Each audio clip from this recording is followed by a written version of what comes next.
आज माझ्यासोबत या मेहता पब्लिशिंग हाऊसच्या स्टॉलवरती या दालनामध्ये आहेत सुषमा शाळीग्राम. त्यांचा जन्म गुजरात येथील संस्कार नगरी म्हणून प्रसिद्ध असलेल्या बडोदा या शहरात झाला.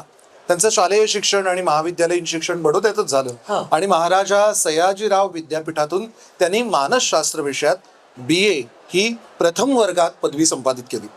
आई वडील दोघेही मराठीचे प्राध्यापक असल्यामुळे घरात लेखन वाचनाचं सहज वातावरण होतंच आणि त्यामुळे लहानपणापासूनच त्यांना वाचनाची गोडी लागणे स्वाभाविक होतं.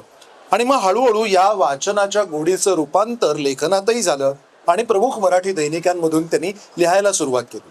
दिवाळी अंकांमधून लेख प्रसिद्ध होऊ लागले, कथा प्रसिद्ध होऊ लागल्या आणि मग अनुवादाची संधी त्यांच्याकडे चालून आली. आणि आता गेली अनेक वर्ष, म्हणजे माझ्या माहितीप्रमाणे 25 वर्ष तर साधारण 20-25 वर्ष त्या गुजराती भाषेतील उत्तमोत्तम कथा, कादंबऱ्या, ललित आणि समीक्षात्मक लेखन आणि पुस्तकं मराठीमध्ये अनुवादित करतात. गुजराती साहित्य विश्वातील प्रतिथयश साहित्यिकांच्या सुमारे 15 सुप्रसिद्ध पुस्तकांचे त्यांनी केलेले अनुवाद महाराष्ट्रातील मान्यवर प्रकाशकांनी प्रकाशित केलेले आहे आणि अर्थातच मेहता पब्लिशिंग हाऊसचं नाव त्याच्यात आहेच. आणि अलीकडे महाराष्ट्र राज्य गुजराती साहित्य अकादमीतर्फे प्रकाशित झालेल्या कथासंग्रहातील सर्व कथांचा अनुवादही सुषमाताईंनी केलेला आहे. आणि नुकतीच त्यांची 2 हिंदी अनुवादित पुस्तकही प्रकाशित झालेली आहेत आणि आगामी 3 गुजराती पुस्तकांचा अनुवाद प्रकाशनाच्या वाटेवरती आहे. भारतातील बडोदे, अहमदाबाद, पुणे, मुंबई, सातारा, सांगली, नाशिक इत्यादी शहरातून तसंच सिंगापूर, मलेशिया, थायलंड वगैरे देशात त्यांचं आजवर वास्तव्य होतं आणि आता सुषमाताई पूर्ण वेळ पुण्यात स्थायिक झालेल्या आहेत. येस. आणि नामोल्लेख करायचा झाला तर महाभारतातील पितृवंदना, महाभारतातील मातृवंदना, अयोध्येचा रावण आणि लंकेचा राम, कालपुरुष, महामानव सरदार पटेल, चक्र ते चरखा, डाव मांडला आणि एक अपरिचित गांधींची आत्मकथा, ही उदाहरणादाखल मी काही पुस्तकांची नावं आता घेतली. या व्यतिरिक्त इतरही त्यांची बरीच पुस्तकं प्रकाशित झालेली आहेत. तर या सगळ्या गेली 20-22 वर्ष सुरू असलेल्या अनुवादाच्या प्रक्रियेविषयी सविस्तर जाणून घेण्यासाठी आज सुषमाताई या कार्यक्रमात इथे उपस्थित आहेत. मी मेहता पब्लिशिंग हाऊसच्या वतीने तुमचं मनपूर्वक स्वागत करतो. नमस्कार. नमस्कार. आणि अर्थातच उत्सुकतेचा जो पहिला प्रश्न असतो की कशी झाली अनुवादाची सुरुवात? तर कुठल्याही प्रश्नाचं उत्तर द्यायला सुरुवात करायच्या आधी पुणे पुस्तक महोत्सवासाठी नेहमी अत्यंत उत्साहाने आणि आनंदाने येणाऱ्या आणि पुस्तकांच्या कडे पाहून पुस्तकांचं दृष्टीसुख आणि मग नंतर वाचनसुख घेणाऱ्या सगळ्या वाचनप्रेमी लोकांना माझा नमस्कार आणि स्वागत माझ्यातर्फे पण मी करते. आणि तुम्ही जे म्हटलं ना, तर आता तुम्ही जे 3 पुस्तकं म्हटली आगामी त्यातली 2 तर प्रसिद्ध झाली. अरे वा. म्हणजे हे अगदी लेटेस्ट झालेली, अगदी अलीकडे झालेली, ताजी प्रकाशित झालेली प्रकाशित झालेली आहे.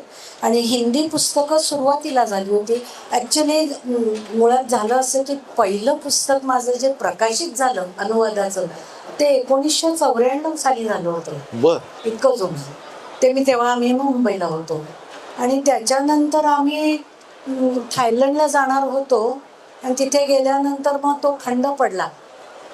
पण जेव्हा परत आलो आम्ही आणि 1999 साली परत आलो आणि तेव्हा त्याच्यानंतर साधारण 2002-03 सालापासून हे सुरू झालं. आणि पहिली 2 पुस्तकं मला वाटतं 2005 साली प्रकाशित झाली, बाहेर आली. पण त्याच्याच आधी थोडीशी सुरुवात झालेली होती. आणि याला भारतात परत आल्यानंतर काहीतरी करावं असं वाटत होतं.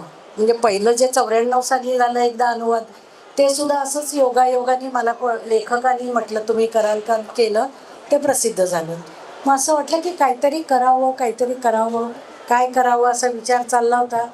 तेव्हा अचानकच माझ्या एका मैत्रिणीने, जे गुजरातीतले प्रख्यात लेखक आहेत दिनकर जोशी, त्यांच्या 2 पुस्तकांचं माझ्या मैत्रिणीने अनुवाद आधी केला होता.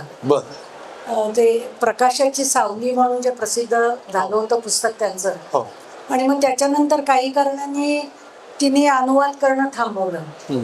आणि त्या माझ्या मैत्रिणींनी मला न विचारता परस्पर माझं नाव त्यांना सांगितलं तुम्ही हिला सुषमा शाळीग्रामांना सांगा आणि त्यांना सांगा की तुम्ही कराच. वा.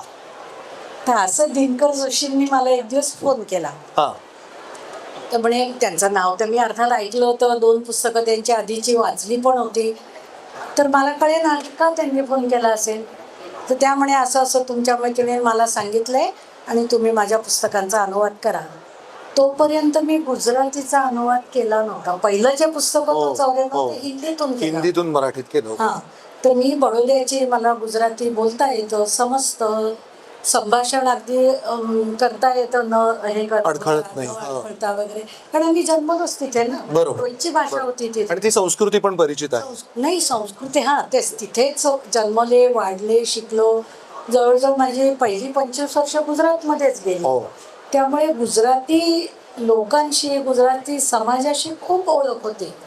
पण अनुवाद करण्याच्या दृष्टीने एखाद्या पुस्तकाकडे पाहायचं हा वेगळं आहे ना.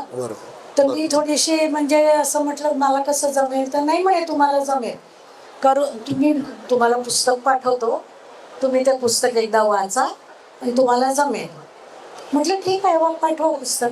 तर ते पहिलं पुस्तक होतं महाभारत मा मातृवंदना, असं गुजराती त्याचं नाव होतं. महाभारत मा मातृवंदना म्हणजे महाभारतातील मातृवंदना. तर मातृवंदना म्हणजे त्यांनी महाभारतातली स्त्री पात्र घेऊन त्यांच्या दृष्टीने महत्व, त्यांचा स्वभाव धर्म, त्यांचं एकूण पात्र कसं रंगवलेलं आहे किंवा त्याचा दिनकर जोशींनी काय आकलन झालं त्याला, या दृष्टिकोनातून त्यांनी विश्लेषणात्मक ते आणि तसंच मग ते पितृवंदना म्हणजे पुरुष पात्र. बरोबर.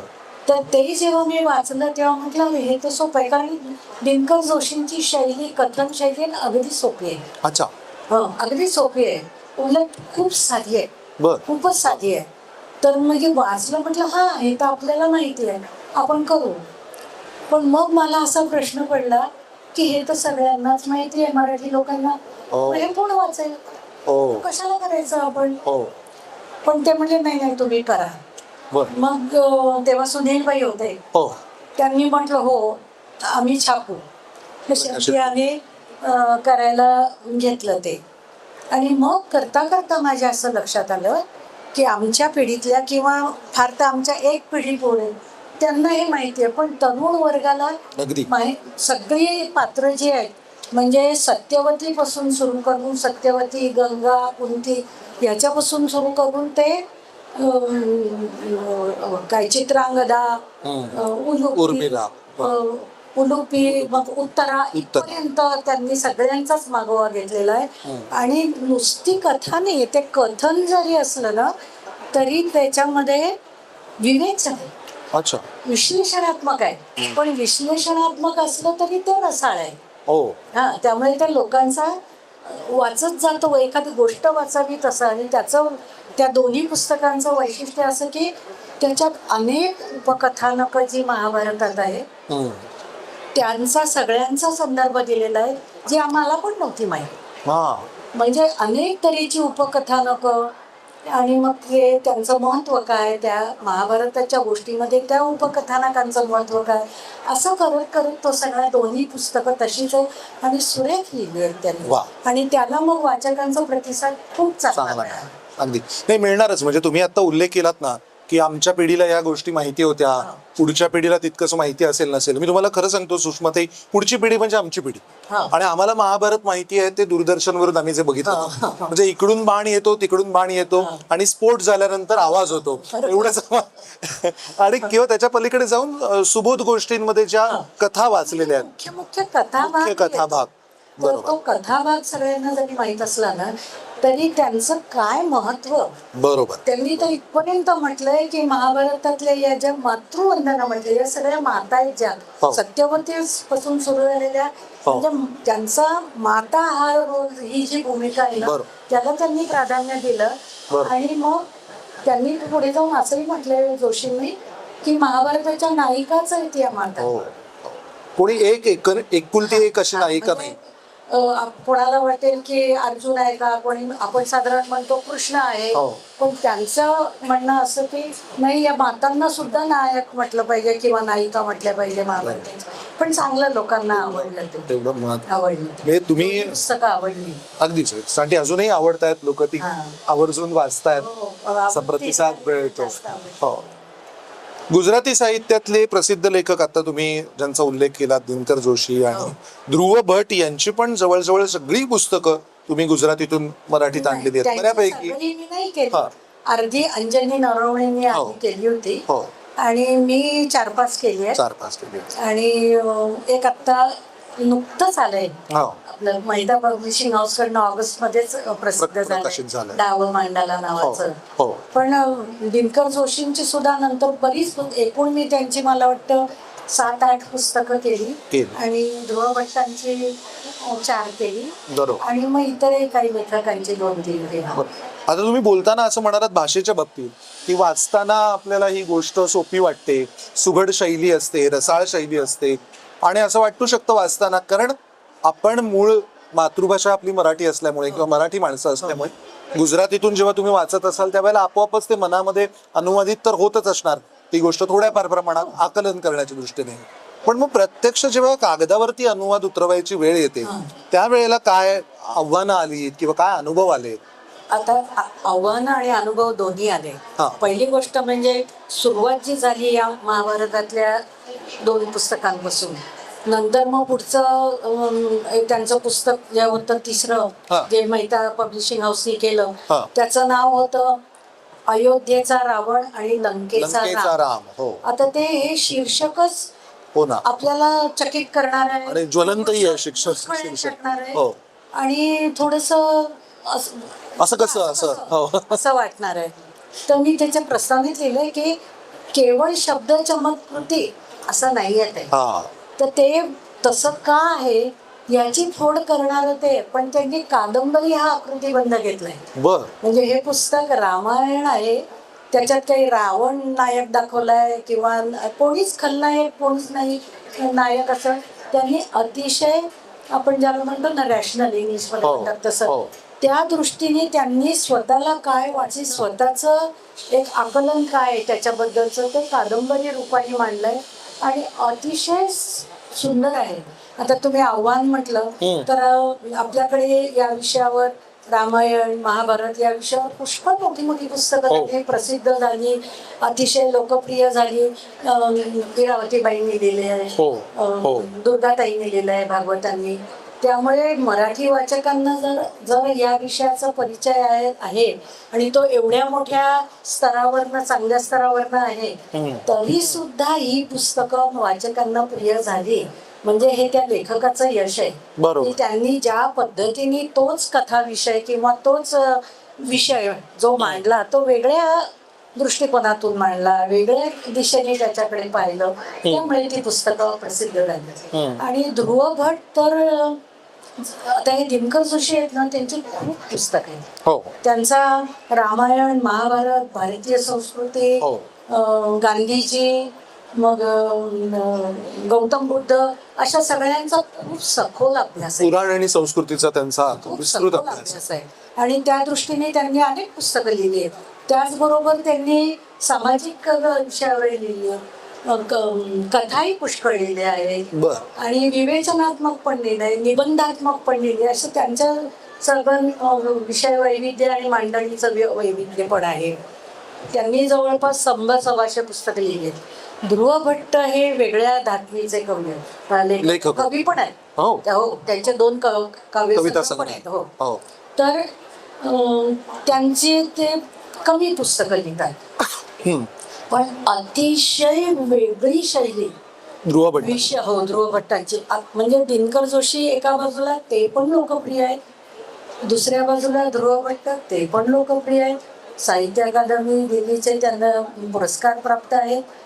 पण त्यांची पुस्तकं सुद्धा म्हणजे हटके, म्हणून जो एक हिंदीत शब्द आहे ना, तो लेखकही हटके आहे, त्यांच्या पुस्तकांचे विषयही हटके असतात आणि त्यांची मांडणी आणि त्यांची शैली पण हटके आहे.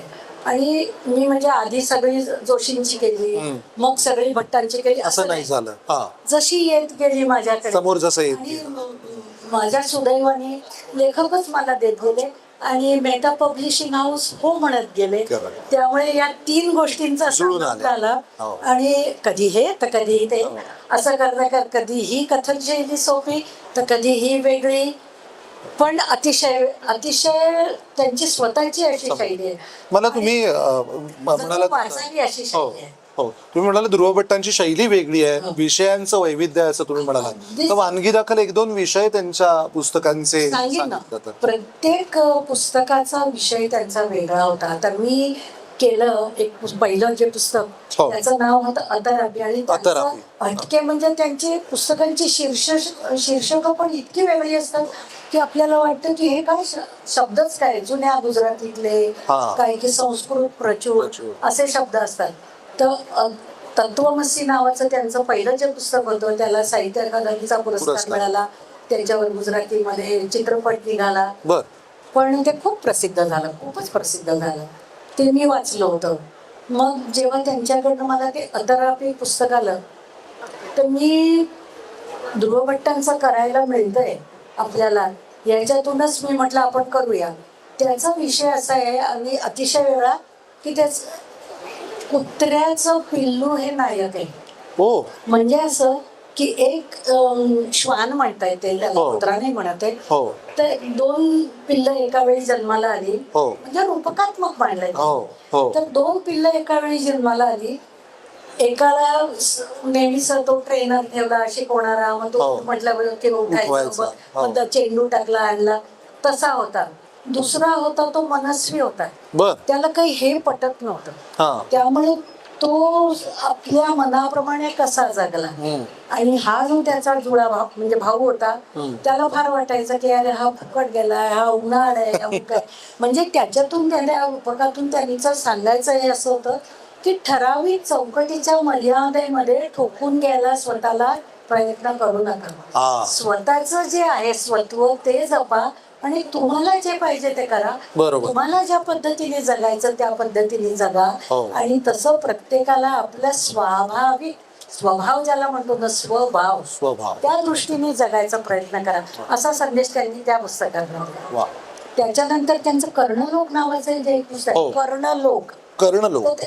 आता ते कर्ण म्हणजे कोणाला वाटतं कर्णावर हो, पुस्तक आहे, आपला. नाही. कर्णलोक म्हणजे तो आपण म्हणतो ना इहलोक परलोक, हो. तसं कर्णलोक म्हणजे कर्णाचं काय त्याच्यात प्रातिनिधिक काय, तर कर्णाला सोडून दिलाय.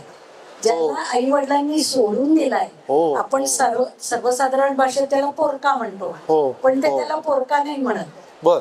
सोडून दिलेल्या लोकांचं एकत्र राहण्याचं जग, लोक म्हणजे जग. हो. हो. म्हणजे थोडक्यात सांगायचं तर अनाथालय. हो. हो. पण ते त्यांना अनाथ नाही म्हणत. हो ना. आणि ते अनाथालय का नाही म्हणत, तो तिथे राहणाराच एक मुलगा, तो नायक आहे, त्याचं नाव शेवटपर्यंत आपल्याला कळत नाही, सांगतच नाही. बर. पण त्या अनाथालयाचं एकीकडे त्यांनी कारभार कसा चालतो, त्याचे दोष काय आहे, ते अतिथं इनडायरेक्टली सांगितलंय. जाता जाता ते आपण ओळखायचं. हो. त्यांचं वैशिष्ट्यच हे आहे की ते सरळ वाचकांना काही सांगत नाही, सूचक पद्धतीने आणि वाचकांचा त्यांचा विश्वास आहे. हो. आणि ते सोडतात. त्यामुळे ज्यांना तशा पद्धतीचं वाचायचं नसतं त्यांना नाही आवडत. साधं बॉय मीट्स गर्ल असं ते कधीही लिहिलं. तर अशा प्रकारचे हे उदाहरण दाखवून तुम्हाला सांगितलं. आणि आत्ताचं लेटेस्ट जे आहे मेटा पब्लिशिंग प्रसिद्ध केलेलं आहे, त्याचं नाव आहे, गुजराती नाव आहे आजू खेले. आजू खेले. बर. म्हणजे ह्या डावात आपण म्हणतो ना, मुलं खेळतात, अंधार झाला आईने हात मारली म्हणून घरी जातात. म्हणजे म्हणतात आजू खेले इतकं पुरे, उद्या पुन्हा खेळू. म्हणजे आजचा डाव आपण इथे थांबव. आपण मराठीत म्हणतो ना, काय डाव छान आहे, तुझ्यावर डाव माझ्यावर डाव, असं. तर त्याचं म्हणून मी त्याला ट्रान्सलेट करताना, अनुवाद करताना त्याचं शीर्षक डाव मांडला असं म्हटलंय. थोडक्यात ही त्यांची जीवन कथा आहे, पण ती त्याला कादंबरी इतकी रसाळ आहे की ती कादंबरी इतकी रसाळ वाटते. पण कादंबरी नाही म्हणता येणार, चरित्र नाही म्हणता येणार, आठवणीतून सांगितलंय.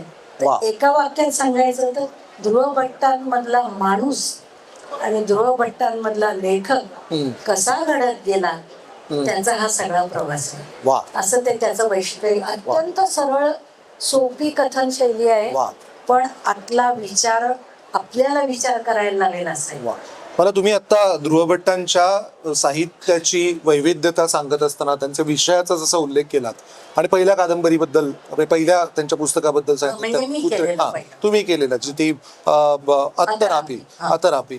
तर मला एक छान त्याला मराठी साहित्य विश्वातली एक आठवण जोडावीशी वाटते की आपल्याकडचे जे ज्येष्ठ साहित्यिक होऊन गेले व्यंकटेश माडगुळकर, हो. त्यांची प्रकाशित पहिली जी कथा आहे ती पण एका कुत्रीवरती लिहिलेली आहे हो. आणि काळ्या तोंडाची हो. नावाची काळतोंडी. काळतोंडी अशी ती गोष्ट आहे. आणि दुसरा जो तुम्ही पुन्हा उल्लेख केला तोही माडगुळकरांच्या लेखनशैलीशी साधर्म्य साधणार आहे. तो म्हणजे त्यांनी त्यांच्या जीवनचरित्राचं लेखन पण अशाच पद्धतीने केलेलं आहे. आणि मला त्यांचं वाचताना हे पुस्तक वाचताना सारखं माडगुळकरांची आठवण व्हायची, व्यंकटेश माडगुळकरांची. कारण असं की शाळेबाहेरचं जग हो अगदी अगदी आणि जगाची शाळा जगाची शाळा हे हो. यांच्या पुस्तकात नाही जागोजागी जाणवतं, आणि हो. प्रत्येक वेळी मराठी वाचकाला व्यंकटेश अगदी, माडगुळकर अगदी. आणि असं सोपं Correct.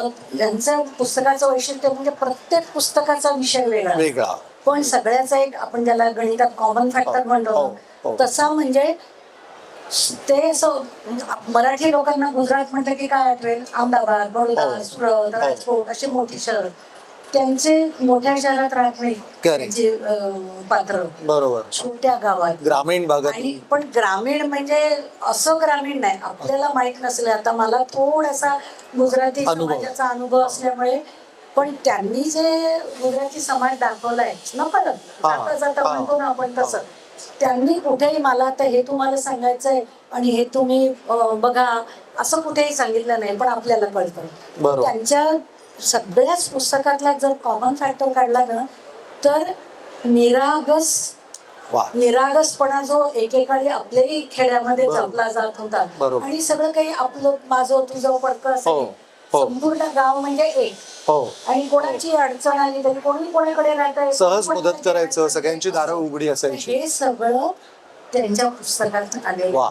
तर एक मला सांगायचं होतं ते हा. अतरापी शब्दाचा अर्थ. हो. अतरापी म्हणजे तिराई तिराई वेगळा हा आपल्यापेक्षा वेगळा. वेगळा. तर त्यांनी असं उदाहरण दिलं होतं की खेडेगावी वाटसरू नाही का हो. मंदिरामध्ये मुक्काम ठोकला हो. मग तो जो गावाचा पाटील किंवा जो मुख्य असेल तो म्हणायचा कोणाला तरी सांगायचा गाडी तो नवीन कोण आलाय त्याला बघ हो. त्यातला एका वेगळा आहे. हो त्याप्रमाणे त्याला आदर वागणूक काय मिळाली. करायचं पण हा. कसं करायचं हा. तसं हे जो नायक आहे कुत्र्याचा पिल्लू तो हा. मोठा होतो हा तर तो कसा इतरांपेक्षा वेगळा आहे बरोबर. म्हणजे त्यांच्यातलाच आहे तरी पण वेगळा आहे असं त्याचं असं वैशिष्ट्य. असं हे आहे.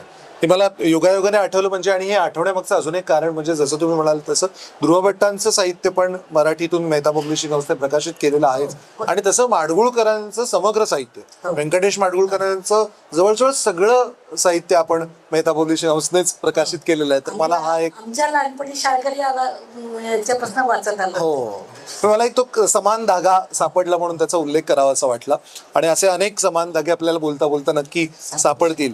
आणि हे करत असताना तुम्ही अपरिचित गांधींची आत्मकथा असं एक खूपच इंटरेस्टिंग विषयावरचं पुस्तक लिहिलं. ते मला मुद्दाम त्याचा आवर्जून उल्लेख एवढ्यासाठी करायचा आहे की ते सुद्धा पुस्तक अत्यंत अनपेक्षितपणे माझ्याकडे आलं. म्हणजे त्याची सगळी त्याचीच कहाणी सांगितली तर अर्धा तास त्याच्यातच जाईल पण ते त्या पुस्तकाचं मूळ ती मात्र आत्मकथाच आहे. हा. आत्मचरित्र आहे त्यांचं हो. ती मला वाटतं नटवर गांधी नावाच्या त्यांचं नाव आहे नटवर गांधी. हा. आणि ते त्यांच्या तरुणपणी अमेरिकेत गेले त्यांना पुष्कळ आकर्षण होतं अमेरिकेचं. आणि ते म्हणजे अगदी जी पहिली पिढी गेली ना 60च्या दशकात हो. तेव्हा ते हो. कितीतरी अडचणी सोसून गेले. म्हणजे गुजरातीतल्या सौराष्ट्र भागातल्या एखाद्या छोट्याशा गावामधला एक तरुण मुलगा पण त्याचं वैशिष्ट्य म्हणजे भयंकर महत्वाकांक्षा बर अतिशय जास्त महत्वाकांक्षा आणि जे आहे त्याच्यात समाधान नाही. हो. मग ते असं करत करत अमेरिकेला कसे गेले मग पुढे जिथे म्हणजे सर्वसाधारणपणे संघर्ष कसा करावा लागला तसं नाही. त्यांनी त्यांची ध्येयपूर्ती करण्यासाठी काय काय केलं हे शिकावं लागेल मग शिकलो, हे करावं लागेल मग केलं. प्रत्येक वेळी त्यांनी म्हटलंय की यशाच्या वरच्या पायमाला त्याच्या वरचं आणखी शिखर दिसतं, मग तिकडे लावावं वाटतं असं त्यांनी म्हणून ठेवलं.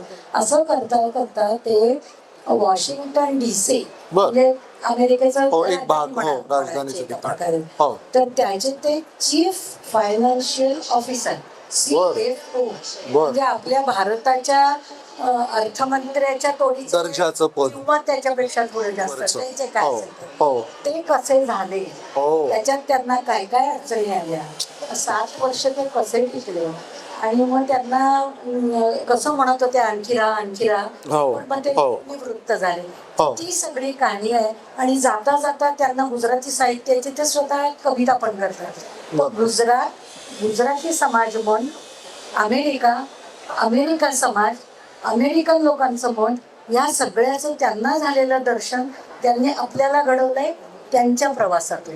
ते मोठं सुरेख वाचनीय पुस्तक आहे. म्हणजे एका गांधींनी आपल्याला सत्याचे प्रयोग घडवले तसं यांनी अमेरिकेचे प्रयोग आपल्याला म्हटलंय. त्यांनी फार छान गुजराती नाव आहे, एक अजाण्या गांधींनी आत्मकथा. अजाण्या गांधींची आत्मकथा, माझी आत्मकथा. सगळ्यांना गांधी आणि आत्मकथा म्हटलं की महात्मा गांधी. अजाण्या शब्दाचा अर्थ आहे अनोळखी, म्हणून मी त्याला अपरिचित की मी पण गांधीच आहे. पण मी गांधी आणि मी माझं आत्मचरित्र लिहिलंय पण एका अनोळखी गांधीचं आत्मचरित्र आणि अनोळखी एकूण जीवनाचं पण आहे. म्हणजे असं अमेरिकेत निघून जाणं वाचकांच्या दृष्टीने ते म्हणजे आपण पुष्कळ वाचलोय अमेरिकेत गेले लोक कसे गेले किंवा प्रवास वर्णन वगैरे, पण हे जे आहे ना हे दर्शन मला वाटतं मराठी वाचकांना पहिल्यांदा झालं. आणि त्यातूनही मला विशेष वाटलं म्हणजे की ते त्या अर्थ मंत्रालयापर्यंत पोहोचणं आणि अत्यंत म्हणजे अगदी हृदयाला हात घातल्यासारखं आहे. अमेरिकेच्या असे टप्पे घेत गेले, प्रोफेसर झाले, अतिशय लोकप्रिय प्रोफेसर झाले. मग त्यांना वाटलं हे काही खरं नाही, आणखी काहीतरी. मग अकाउंटंट जनरलच्या ऑफिसमध्ये ते जनरल मुख्य सर्वोच्च पदावर होते.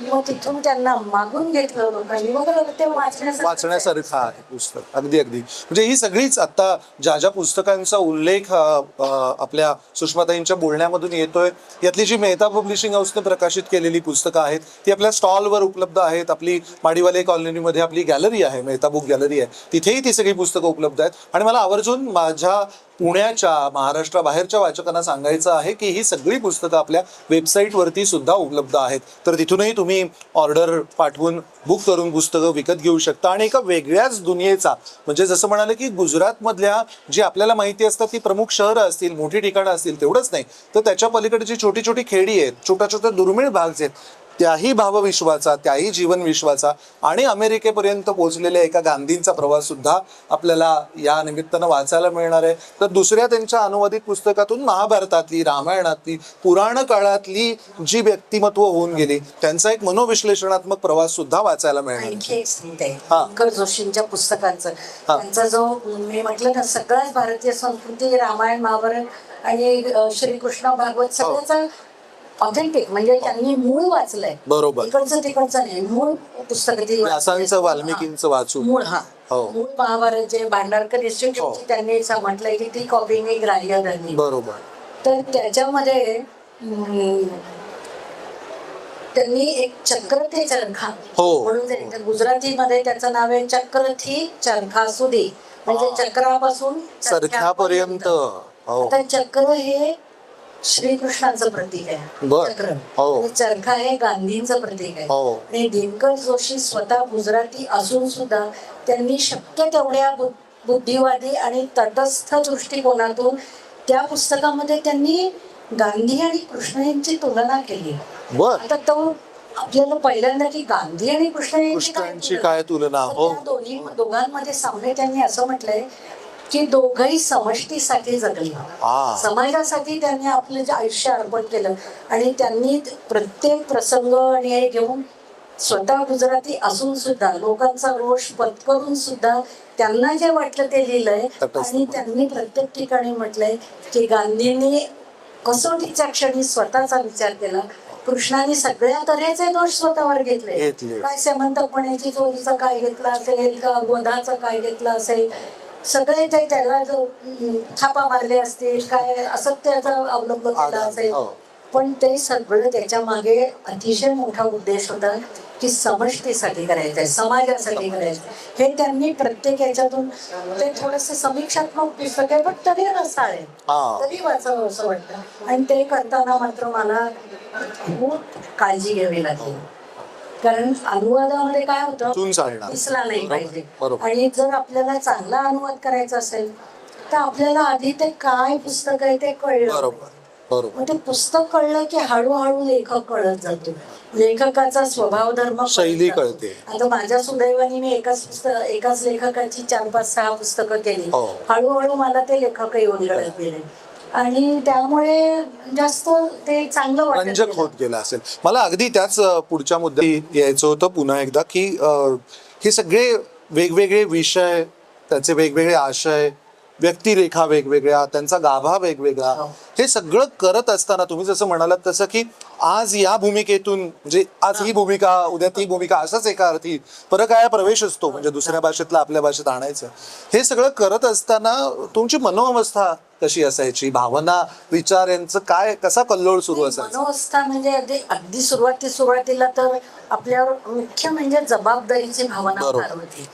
ते अनुवाद करायचा म्हणजे मूळ लेखकाला न्याय द्यायचा. मी जर तुम्हाला म्हटलं की अहो हे घ्या, हे चांगल्या लेखकांनी लिहिलंय हो. आणि ते जर कच्चा पुक्का झालेलं असेल हो. तर तुम्ही काय म्हणणार, हेच का ते तुमचे दिनकर जोशी, हो. हेच का ते तुमचे ध्रुव भट्ट, म्हणजे त्या मूळ लेखकावर खूप मोठा अन्याय आहे. हो. तर ते आपल्या हातून घडू नये म्हणून ती सर्वात मोठी जबाबदारी असते. आणि सुरुवातच 2 लोकप्रिय आणि वरच्या दर्जाच्या ह्याच्यापासून सुरुवात झाली. हो. सगळेच लेखक चांगल्या दर्जाचेच असतात आणि अनुवादाला करायला प्रकाशक तयार होतात तेव्हा ते असं आयडिया करायचं करत नाही, नाही. बरोबर. पण ती जी सुरुवातीला भावना होती की ते आपल्याला आलं पाहिजे. तुम्हाला एक गंमत सांगते. हो. अयोध्येचा रावण आणि लंकेचा राम हो. हे जे पुस्तक होतं ना, हो. त्याच्यात गुजराती पुस्तकाचं नाव आहे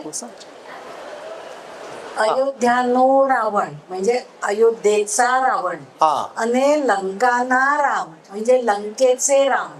हा. गुजराती लोक रामाला आदरार्थी कृष्णाला म्हणतील पण रामाला कोणी रामाला अरे अरे तुरे करत नाही. आता मी जेव्हा त्याचं अयोध्येचा रावण आणि लंकेचा राम राम. असं हा. शीर्षक केलं हा. तर ते लेखक माझ्यावर जवळजवळ रावलेच. अरे बापरे. ते म्हणले की असं कसं तुम्ही रामाला अरे तुरे करता, हो. लंकेचा राम असं म्हणता. तर म्हटलं नाही हो, मराठीमध्ये खूप सहज सामान्य आहे ते. सहज आहे. राम आला, राम गेला, राम बोलला, राम म्हणाला असं म्हणतात. तो म्हणे असं कसं. म्हटलं तुम्ही जर लंकेचे राम म्हटलं तर लोकांना अनेक वचने, लंकेत अनेक राम आहेत. अनेक राम आहेत असं म्हणजे वाटतं. ज्या लोकांना असं वाटेल त्यांच्यासाठी माझं पुस्तक नाही आहे. तर म्हटलं आज मला समजूत घालावी लागली. हो. त्याच्याही पुढची गंमत म्हणजे त्यांनी त्यांच्या ओळखीच्या 2-4 मराठी लोकांना विचारलं. चांगलं. त्यांनी सांगितलं अहो म्हणतात आमचा राम आला, राम उठला. आता आपण गीत रामायणामध्ये राम आले बोलले असं आहे आणि आता हळूहळू म्हणतो. पण सर्वसाधारण आपण एकमेकात बोलताना किंवा ती इतकी जी आपुलकी अगदी. आहे तर हा जो 2 सांस्कृतिक फरक आहे. हो. तसा थोडा थोडा येत गेला काही याच्यामध्ये. पण छान वाटलं मला ते करताना. आणि पुढे पुढे मग त्यांच्याशी इतका माझा स्नेहबंध जुळला की ते म्हणजे जवळजवळ मोठ्या भावासारखे आहेत मला. इतकं छान आमचे म्हणजे धागे जुळले. मला या निमित्ताने असंही वाटतं की ही अनुवादक मंडळी जी असतात ती जर सातत्याने हे करत राहिली अनुवादाचं काम, तर मग ते निव्वळ काम न राहता ते एक जीवनीच होऊन जाते, म्हणजे जीवन पद्धतीच होऊन भाग होऊन गेल्यासारखं हो, होतं. अगदी. म्हणजे तुम्ही म्हणता ते माझ्या बाबतीत बऱ्याच अंशी लागू पडतं. हा. कारण काय आता माझं स्वतःचं एकच आहे, पण एक पुस्तक माझं पण आहे. ललित लेखांचं पुस्तक प्रसिद्ध झालंय. हो. त्याला पण चांगला प्रतिसाद मिळाला. तर अनेक लोक मला असं म्हणतात की तू ट्रान्सलेशन करते ते चांगलं आहे, अनुवाद करते ते हो. चांगलंच आहे, हो. पण तू स्वतः जास्त आहे. पण मला पुढे असं वाटलं की एक जे थोडंसं कार्य हा मोठा शब्द झाला, पण जे आपल्याला जमतंय, हो. जे लोकांना आवडतंय, हो. तर ते आपण चालू ठेवलं. तर माझं कसं आहे, मी बडदे म्हणजे गुजरातची कन्या आहे, हो. पण हो. मी मराठी आहे. म्हणजे माझी जन्मभूमी गुजरात आहे आणि माझी मातृभूमी महाराष्ट्र आहे असं हो. म्हटलं चालेल. हो. त्यामुळे मला दोन्हीकडे तेवढंच आपुलकी आत्मीयता. आहे, आत्मीयता आहे. बरं. तर मला असं वाटलं की ज्या गुजरात बद्दल मराठी लोकांना बरचसं माहीत नाही आहे. आता होतं कसं, आता मुंबईसारख्या मोठ्या शहरात आपण म्हणतो की शेजारी कोण राहतं माहिती नसतं. बरोबर. तसं आपला शेजारी आहे. एकेकाळी एकत्र कुटुंब असल्यासारखं होतं. मग दोन भाऊ वेगळे होतात, तसे ते अगदी अलीकडे अलीकडे वेगळे झाले. पण तिथल्या लोकांबद्दल जे गैरसमज असतील हो. ते आपल्याला जर साहित्याच्या माध्यमातून दूर करता आले हो. आणि थोडीशी जवळीक साधता आली हो. तर मग का करू नये. आणि त्याला जर प्रतिसाद मिळत असते, करणारे लोक मोजकेच आहेत असं अजून तरी म्हणतात. हो. आणि इथे मला सांगायला खूप आवर्जून आवडेल हा. की गुजराती लोकांना तहान आहे. आपलं साहित्य यायला मराठी पाहिजे. साहित्य गुजरातीत आणा. आम्हाला किती लोक म्हणतात तुम्ही मराठीचं गुजराती करा. मी म्हटलं माझा तेवढा गुजराती भाषेवर तेवढी कमांड ज्याला म्हणतो ना, तर काहीतरी आपलं कसं तरी केवळ गोळाबेरीज तसं नाही उपयोगाचं. पुन्हा त्याला मूळ लेखकावर अन्याय झाला.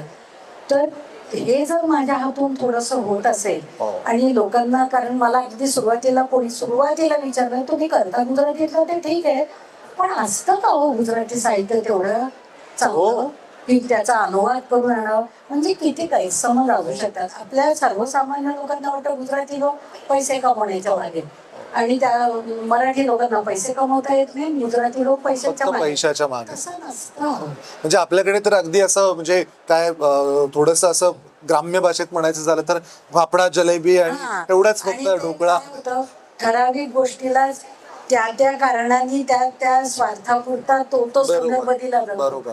की गुजराती म्हणजे फाफडा जलेबी खमण ढोकळा हो. म्हणजे नुसतं खाणं असं नाहीये. हो. आपल्याकडे आता मला असे म्हणजे थोडं विषयांतर आहे, पण एक जण म्हणले होते हो महाराष्ट्राचं आम्हाला माहितीये, महाराष्ट्राचं मुख्य म्हणजे पदार्थ काय तर वडापाव. हो. तर मी अक्षरशः कपाळावर हात मारला. म्हटलं वडापाव आणि हा महाराष्ट्राचं प्रातिनिधिक पदार्थ. तसं गुजरातीमध्ये गुजराती लोक गरबा खेळू जाणे हो. आणि खमण ढोकळा खाऊ जाणे बरोबर. असं नाहीये. सगळ्या ललित कलांचाही तिथे आपल्या इतकं नसेल. हो. त्यामुळे गुजराती लोक खूप मानतात की नाटक, मी त्याच मुद्द्यावरती येणार होतो. साहित्य, संगीत आहे, संगीत या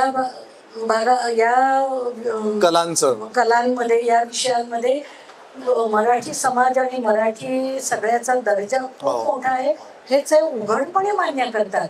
आणि म्हणून त्यांना असं वाटतं की ते सगळं आमच्यापर्यंत यायला पाहिजे. करा हो. आणि गुजरातीतून मराठीत करणारे एकेकाळी मागची पिढी, आमच्याही आधीची पिढी, त्याच्यामध्ये गोपाळराव विद्वांस होते काही लोक, त्यांनी नाही संपूर्ण खांडेकर गुजरातीत गेले. पण त्याच्यानंतर मध्ये खंड पडला. मग काही विविध कारणांमुळे थोडस काहीतरी दुर्लक्ष एकमेकांकडे, काही गैरसमज असं झालं असेल. पण आता पुन्हा, आणि थँक्स टू मेहता, त्यांनी पण पुष्कळ गुजराती, ते आता पुन्हा लोकांचा, मराठी वाचकांचा गुजराती साहित्याकडे ओढा वाढलाय. दृष्टिकोन थोडा बदललाय. आणि बरीचशी पुस्तकं गुजरातीतून समकालीन आता आली आहेत आणि त्याची गोडी मराठी वाचकांना लागली आहे. तर मग मला असं वाटतं की जोपर्यंत लेखक मला सांगतायत, जोपर्यंत प्रकाशक कबूल करतात, तर आपण चालू काय ठेवू. जोपर्यंत आपल्याच्याने होत आहे तोपर्यंत करू. जगण्याचा भाग आता तो होऊन गेलेला आहे, कामाच्या पलीकडे. म्हणजे सगळे विचारतात चालू आहे का. हो, चालू आहे. पण माझं काम खूप संथ गतीने चालतं, पण मला ते घाईघाईने करायचं नसतं. अगदी. माझा पुढचा प्रश्न तोच आहे की सुरुवातीच्या काळात उत्सुकता, उत्साह, कुतूहल असेल आणि मग ते एका टप्प्यावरती शमलं असेल आणि मग एक संथ लय प्राप्त झाली असेल, एक लय आली असेल अनुवादाला. अगदी. आणि मग ह्या एका लयीत सगळं काम सुरू असताना कधी दडपण येतं का हो?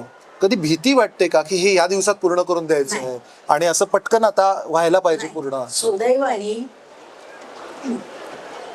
जास्त करून तर मेहतांच्याकडेच झाली माझी पुस्तकं. आणि मेहतांना अजिबात घाई नसते. घाई लेखकाला असते. ते दिनकर जोशी नेहमी म्हणायचे, मी आता 80 वर्षाचा होऊन गेलो, यांच्याकडे गेलो की वेळ लागतो पुस्तक प्रसिद्ध व्हायला. पण ऍट द सेम टाइम, म्हणजे हे नटवर गांधींचं पुस्तक आहे ना, ते दिनकर जोशींचे मित्र आहेत. त्यांनी सांगितलं तुम्हाला जर या पुस्तकाचं अनुवाद करून घ्यायचा असेल मराठीत, तर तुम्ही मेहतांनाच विचारा आणि वर्ष 2 वर्ष लागली तर वाट पहा, बरोबर. पण ते चांगलं होईल बरोबर. आणि थोडीशी आत्मस्तुतीचा भाग होईल. पण ते म्हणले शाळीग्रामांकडून करून करून घ्या, कारण आणि ते मला म्हणायचे की मी म्हणजे मला जर काही शंका आली आणि ती माझी मार्गी फिटली नाही तर मी मूळ लेखकाला विचारते की ह्या वाक्याचा या शब्दाचा मला आकलन झालेला अर्थ हा आहे, हो. पण मला अजून समाधान नाही झालं, बरोबर आहे का? So it's a give and take, त्याच्यात म्हणजे चांगला आदान प्रदान. वेळखाऊ प्रोसेस आहे माझ्या पुरता तरी. तर ते म्हणले होते पुढे मला म्हणायचे, मग मी म्हटलं माझ्या मोठ्या भावासारखे, तर ते म्हणले तुझा फोन आला की माझ्या छातीत धडधडतं की आता ही काय विचारणार.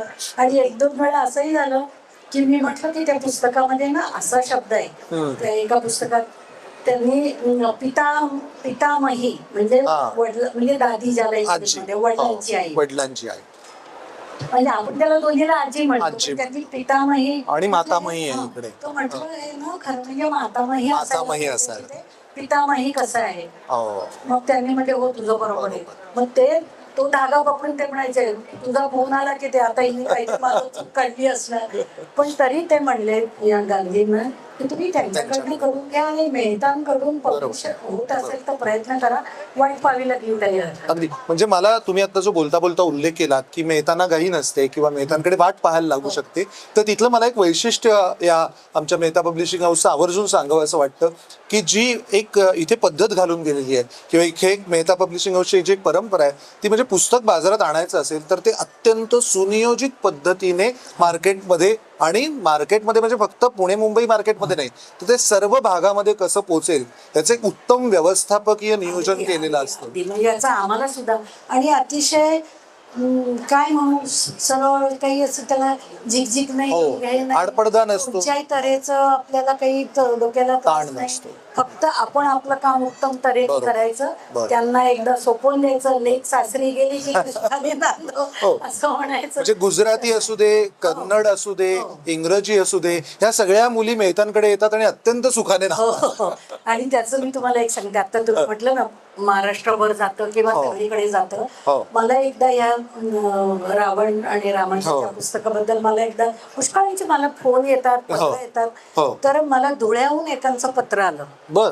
आणि सांगायचं म्हणजे काहीतरी त्यांचं आता नाव माझ्या लक्षात नाही, हा.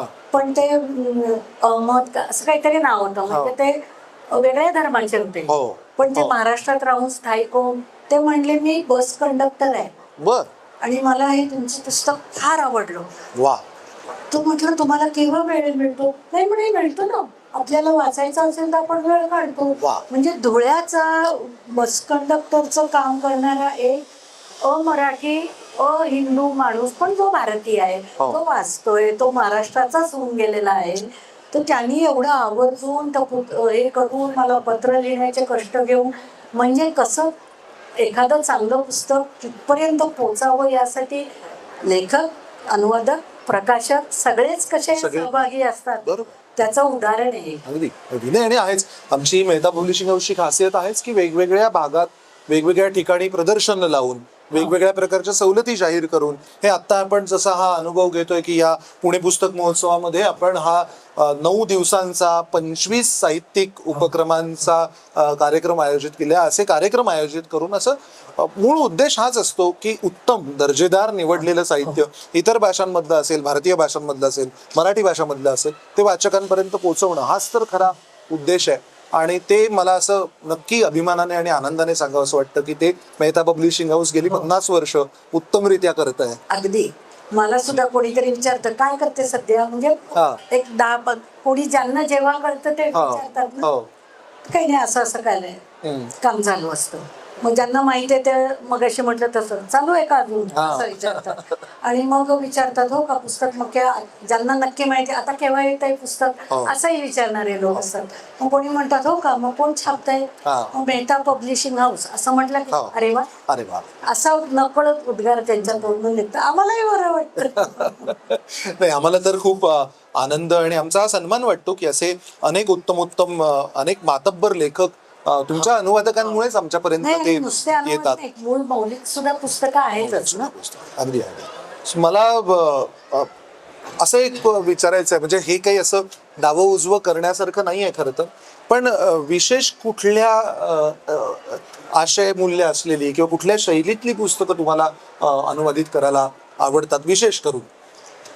खरं सांगू का, आतापर्यंत मी काही असं, मला हा प्रश्न विचारतात की तुम्ही कसं ठरवता की हे पुस्तक करू. हा. पण हे जे दोन लेखक आणि नंतर नटवर गांधी माझे परिचित नव्हते तरी ते सुद्धा, आणि आणखी एक दोन नाही, तर लेखकच मला पाठवतात पुस्तकं.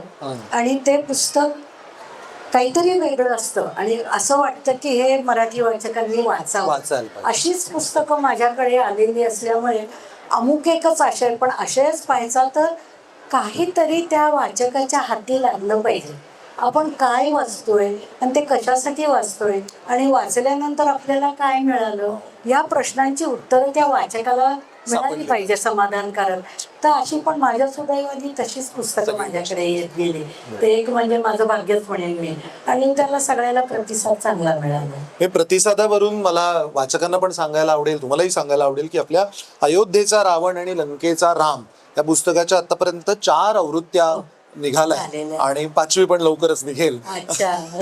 तर त्या पुस्तकाबद्दल म्हणजे कसं ते पुस्तक तुम्हाला तुमच्यापर्यंत आलं आणि काय त्याचा गाभा आहे? नाही, पुस्तक तसं आहे. आता तुम्ही सांगितलं ना, त्याचंच उदाहरण म्हणून सांगितलंय की एक गोव्याचे ग्रस्त होते, त्यांचं मला हे आलं, पत्र आलं. हा. हे खूप चांगलं आहे आणि असं आहे तसं आहे, मला आवडलं आणि मी 10 प्रती घेतल्या बर. आणि मी लोकांना भेट म्हणून देतो. अरे वा. आणखी पण एखाद्या आमचे मित्रच होते बनवून द्यायचे, ते म्हणले मी वाढदिवसाला याला त्याला ही तुझी पुस्तकं, हे खूप जवळचे होते, तुझी पुस्तकं मी लोकांना देतो की ही अनुवाद केलेली पुस्तकं किती चांगली केली. आणि ते तर म्हणायचे आणखी भर टाकून आपल्या बडोद्याच्या मुलीने केली वगैरे वगैरे. पण लोक म्हणजे स्वतःला तर घेतात पण विकत घेऊन दुसऱ्यांना भेट दिली. मग ते सगळे अयोध्येला गेले. हा जो कथाभाग आहे तो तर आहेच, पण त्याच्यामध्ये म्हणजे रावण, आता रावण शब्दाचा अर्थच वेगळा आपल्या मनात जो आहे तो आहे की काहीतरी अधर्म. म्हणजे आपण म्हणत आलो की अधर्मावर धर्माचा विजय. तर त्यांचं म्हणणं असं की संपूर्ण अधर्मी आणि संपूर्ण धर्मशील, धार्मिक, असं धार्मिक नाही, धर्मशील, धर्माला हे करून राहणारा, धर्म पालन करणं, धर्म म्हणजे कर्तव्य आहे, असं काही नसतं. थोडीशी शेड, पूर्ण काळं आणि पूर्ण पांढरं असं काही नसतं. तर रावणामध्ये काय चांगलं होतं आणि रामामध्ये सुद्धा जसं वालीवध म्हणतात असे ते काहीतरी थोडे रामावर सुद्धा, सीतेला का त्यांनी त्याग केला किंवा अग्निपरीक्षाच का घेतली, ह्या सगळ्याचं म्हणजे ते मूळ पुस्तक जरी पौराणिक विषय असला तरी अत्यंत आता रॅशनलला काय म्हणतो त्या दृष्टीने लिहिलंय. आणि त्याच्यामध्ये आता रावण हा सुद्धा विश्रवा ब्राह्मणाचा मुलगा आहे. त्याची आई काय कशी ही राक्षस कन्या आहे, ती कशी लग्न झालं आणि लंका ही राक्षस कुलाची हे असताना ती कशी म्हणजे रावणाला का ती आपली ताब्यात ठेवावी वाटली. आणि थोडक्यात म्हणजे एक अतिशय बुद्धिमान विद्वान असा जो मुलगा होता, त्याला मनाला टोचणाऱ्या गोष्टी की असं का असं का. आणि एकूण त्यांनी असं म्हणजे जागोजागी असं दाखवलंय की तो असुर असुर असुर असुर म्हणजे ते राक्षस शिंगवाले वगैरे असं नाही, एक वेगळी जमात असुर. तर असुरांचा जो कुळ आहे त्याच्यामध्ये तो सर्वोच्च स्थानी होता. त्याला त्यांनी आपला नायक समजला, आपला राजा केला. मग जेव्हा इंद्राने हे स्वारी केली होती, इंद्रजित नाव का पडलं त्याच्या मुलाचं नाव मेघनाद होतं, पण इंद्राचा पराभव केला. तर म्हणजे देवांचाही पराभव केला, म्हणजे देवलोकावर वर्चस्व झालं, असुर लोकावर वर्चस्व झालं, उरलं मानव. आता ह्या पुस्तकात त्यांनी सांगितलंय की त्याला सीतेबद्दल आकर्षण आणि स्त्री लंपट वगैरे असं काही नव्हतं.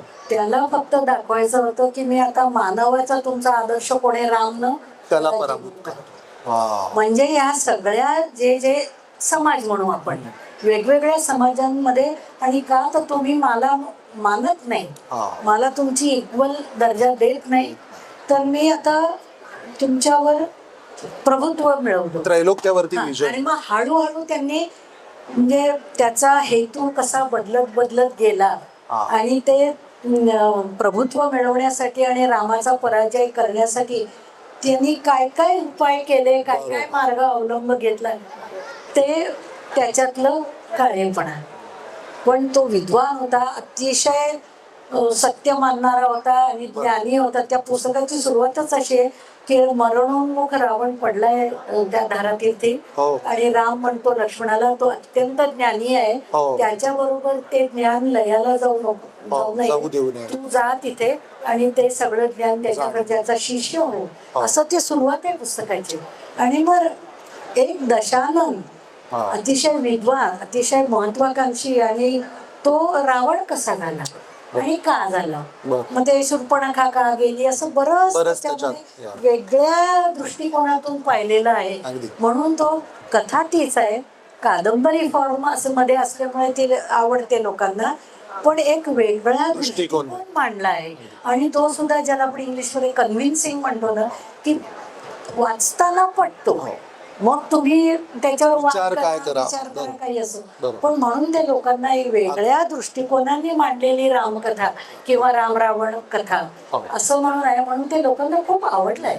हे आता तुम्ही सांगितल्यामुळे आमचे जे प्रेक्षक इथे उपस्थित आहेत तेही आणि आम्हाला जे ऑनलाईन पण बघणार आहेत तेही, त्यांनाही हा विषय नक्कीच इंटरेस्टिंग वाटेल, आवडता वाटेल. मलाही उत्सुकता चाळवली, कारण आता तुम्ही म्हटलं तसं ज्या पद्धतीने रावणाच्या स्खलनाचा उल्लेख आला, तसं स्खलन आजही आपल्या आजूबाजूला समाजातल्या कित्येक व्यक्तींचं होताना दिसतंच की.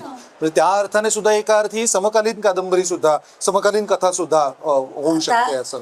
आता मी त्यात पडत नाही कारण माझा अभ्यास नाही, पण पुष्कळ लोकांना असं वाटतं की हा ही आमचीच कथा आहे. अगदी असंही आहे. अगदी अगदी म्हणजे जसं सुषमाताई म्हणाल तसं की प्रत्येकाला वाटू शकेल अशी आमची कथा सांगणाऱ्या गुजरातीतल्या अनेक नामवंत मान्यवर लेखकांच्या गोष्टी, त्यांचं साहित्य लिलया मराठी भाषेमध्ये आणणाऱ्या सुषमाताईंशी आजचा आपला हा संवाद रंगला. आम्हाला खूपच मजा आली गप्पा मारताना, आवडलं, छान वाटलं. आणि अशीच तुमची उत्तरोत्तर अनेकोत्तम पुस्तकं गुजरातीतून मराठीत येऊन आणि आम्हा मेहता पब्लिशिंग हाऊसच्या वाचकांना ती वाचायला मिळून अशी सदिच्छा याने. गुजराती साहित्याची तोंडोळख आणि नंतर आता हळूहळू ओळख ही मराठी वाचकांना होते आहे. त्यांच्या मनात गुजराती साहित्याबद्दलचे समज गैरसमज दूर होत आहे. त्या एक असा पॉझिटिव्ह काहीतरी दृष्टिकोन येतोय त्यांना, सकारात्मक की नाही हे पण वाचूया. याच्यामध्ये प्रकाशकांचाही वाटा मोठा आहे, लेखकांचा तर आहेच आहे, आणि त्याचं माध्यम मला पोस्टमनचं काम करायला मिळालं म्हणून मला बरं वाटतंय.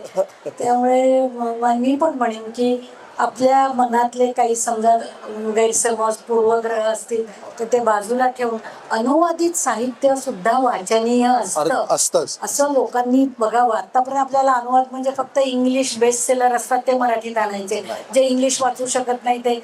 तर कन्नड काय, गुजराती काय, बंगाली काय जे वाचू शकत नाहीत त्यांना ते वाचक त्या साहित्यापासून वंचित राहू नये, त्या साहित्यातून घडणाऱ्या समाजदर्शनापासून ते वंचित राहू नयेत, ह्याच्यासाठी अनुवादकांनी प्रयत्न करायचे असते.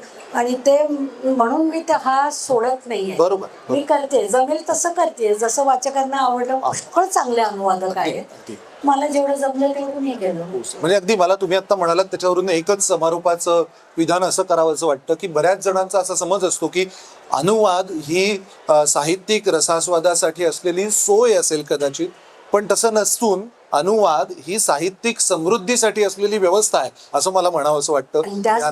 मी तर आणखी पुढे जाऊन म्हणेन, मी अनुवादक आहे म्हणून मी तर आत्ता केलं अनुवाद अनेक वर्षांची करतायत वेगवेगळ्या भाषात नाही, तर ती सुद्धा एक ज्याला आपण काय सर्जनशील पण कला आहे. आणि अनुवाद करणं सोपं नाही. कोणीही त्या अतिशय कष्ट घ्यावे लागतात, अतिशय वेळ द्यावा लागतो. चला आता ही लाट आहे म्हणून आपणही करू असं नाही, ज्याला मनापासून वाटेल त्यांनीच अनुवाद करायला जावं आणि त्याचा अनुवाद चांगला होईल. आणि अनुवाद ही सुद्धा एक कौशल्य आहे आणि स्वतंत्र निर्मिती इतकंच त्याला कष्ट लागतात असं म्हणजे मुद्दाम सांगावं असं वाटतं. असं कष्ट घेणारे लोक आहेत. नाही, त्यांच्यासह तुमच्या सुद्धा आजवरच्या या कष्टांना खरंच मनापासून मेहता पब्लिशिंग हाऊसचा सलाम. आणि तुम्ही इथे आवर्जून आलात, सहभागी झालात, गप्पा मारल्यात, त्याबद्दल तुमचे पुन्हा एकदा खूप मनपूर्वक खूप आभार. धन्यवाद. थँक्यू. इथे जमलेले वाचकांचाही धन्यवाद, जे यापुढे नंतर कोणी ऐकतील किंवा ऑनलाईन आहे. हा मुलाखतीचा कार्यक्रम पाहिला त्याबद्दल तर मी व्यक्तिशः धन्यवाद देते, आभार मानते. पण पुस्तक पाहायला येणारे लोक पाहूनच आनंद जो होतो, तरुण वर्ग पुस्तकाचं नुसतं त्याच्याकडे बघतोय. पाहून घेत आहे, कोणी विकत घेत आहे, ही इतकी मोठी समाधानकारक आणि आशादायक गोष्ट आहे अगदी. की ते पाहूनच बरं वाटतं आम्हाला. धन्यवाद. धन्यवाद सर्वांचे मनपूर्वक धन्यवाद. नमस्कार.